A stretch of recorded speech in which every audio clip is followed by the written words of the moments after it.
Romeo के नाम पौलुस रसूल का खत और उसका 10वां बाब जो 21 आयत पर मुश्तमिल है।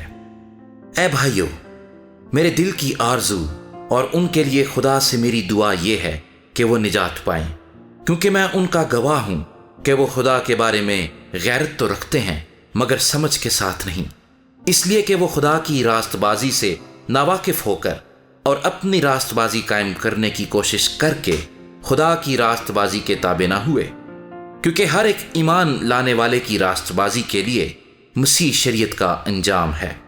चुनाचे मूसा ने यह लिखा है कि जो शख्स उस रास्तबाजी पर अमल करता है जो शरीयत से है वो उसी की वजह से जिंदा रहेगा, मगर जो रास्तबाजी ईमान से है वो यूं कहती है कि तू अपने दिल में ये ना कह कि आसमान पर कौन चढ़ेगा, यानी मसीह के उतार लाने को, या गहराओं में कौन उतरेगा, यानी मसीह को मुर्दों में से जिलाकर ऊपर लाने को, बल्कि क्या कहती है ये कि कलाम तेरे नजदीक है, बल्कि तेरे मुंह और तेरे दिल में है। ये वही ईमान का कलाम है जिसकी हम मुनादी करते हैं कि अगर तू अपनी जबान से यीशु के खुदावन होने का इकरार करे और अपने दिल से ईमान लाए कि खुदा ने उसे मुर्दों में से जिलाया तो निजात पाएगा, क्योंकि रास्तबाजी के लिए ईमान लाना दिल से होता है और निजात के लिए इकरार मुंह से किया जाता है।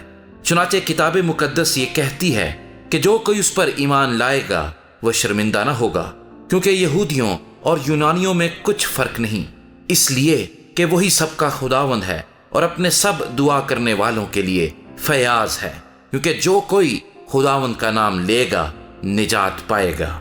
मगर जिस पर वो ईमान नहीं लाए उससे क्यों कर दुआ करें, और जिसका जिक्र उन्होंने सुना नहीं उस पर ईमान क्यों कर लाएं, और बगैर मनादी करने वाले के क्यों कर सुने, और जब तक वो भेजे ना जाएं मनादी क्यों कर करें। चुनाचे लिखा है कि क्या ही खुशनमा हैं उनके कदम जो अच्छी चीजों की खुशखबरी देते हैं, लेकिन सब ने इस खुशखबरी पर कान न धरा। चुनाचे यसाया कहता है कि ऐ खुदावंद, हमारे पैगाम का किसने यकीन किया है। बस ईमान सुनने से पैदा होता है और सुनना मसीह के कलाम से। लेकिन मैं कहता हूं, क्या उन्होंने नहीं सुना? बेशक सुना। चुनाचे लिखा है कि उनकी आवाज तमाम रुए जमीन पर, उनकी बातें दुनिया की इंतहा तक पहुंची। फिर मैं कहता हूं, क्या इसराइल वाकिफ ना था? अव्वल तो मूसा कहता है कि मैं उनसे तुमको गैरत दिलाऊंगा जो कौम ही नहीं, एक नादान कौम से तुमको गुस्सा दिलाऊंगा।